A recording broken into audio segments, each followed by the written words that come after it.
We call on the government to engage with its recommendations to address the suffering. வலிந்து காணாமலாக்கப்பட்டமையினால் அந்த சமூகங்களுக்கு ஏற்படும் துன்பங்கள் மற்றும் அதனால் ஏற்படும் பாதிப்புகளை அரசாங்கம் தமது பரிந்துரைகளுடன் அணுக வேண்டும் என நான் அழைப்பு விடுக்கின்றேன்.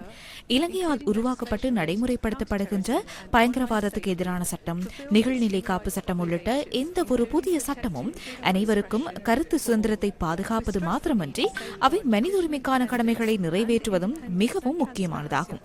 நாட்டின் நீதித்துறை சுதந்திரமானதாகவும் வெளிப்படைத்தன்மையுடனும் இருக்க வேண்டியதன் அவசியத்தை நாம் இங்கு வலியுறுத்துகின்றோம். யாழ்ப்பாணத்தில் உள்ள அதிபாதுகாப்பு வலயங்கள் விடுவிக்கப்படுவதை நாம் வரவேற்கின்றோம்.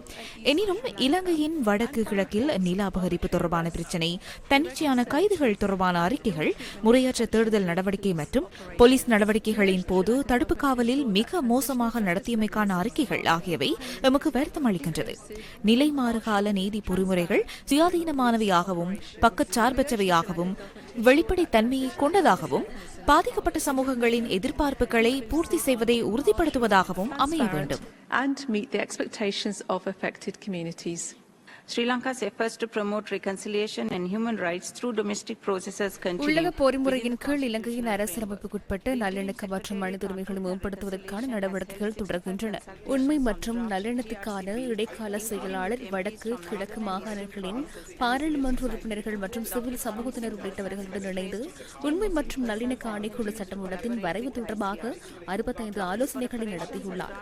காணாமல் போன்ற தொடர்பான அலுவலகம் காணாமல் போனவர்கள் 16 பேரை கண்டறிந்து ICRC-யுடன் இணைந்து தொடர்ச்சியாக செயல்பட்டு வருகின்றது. இழப்பீடுகளுக்கான அலுவலகம் 7347 குடும்பங்களுக்கு 2.1 பில்லியன் ரூபாய் இழப்பீட்டினையும் உளவியல் சமூக ஆதரவையும் வழங்கியுள்ளது.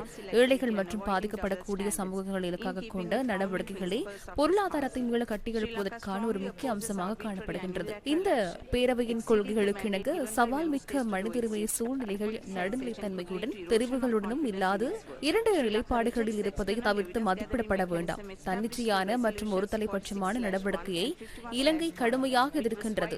மனித உரிமைகள் பேரவைக்கு உறுப்பு நாடுகள் வழங்கிய ஆணையை மீறுதலும் அரசியல் மயமாக்கலும் அதன் பணியில் நம்பிக்கை இழக்க வழிவகுக்கும். 46 தொடக்கம் 1 மற்றும் 51 முதல் 1 தீர்மானங்கள் மூலம் உருவாக்கப்பட்டுள்ள வெளி ஆதாரங்களை சேகரிக்கும் பொறிமுறையை இலங்கை நிராகரிக்கின்றது. இது அனைத்து நாடுகளுக்கும் பரந்த அளவிலான சட்ட மற்றும் அரசியல் தாக்கங்களை கொண்டுள்ளன.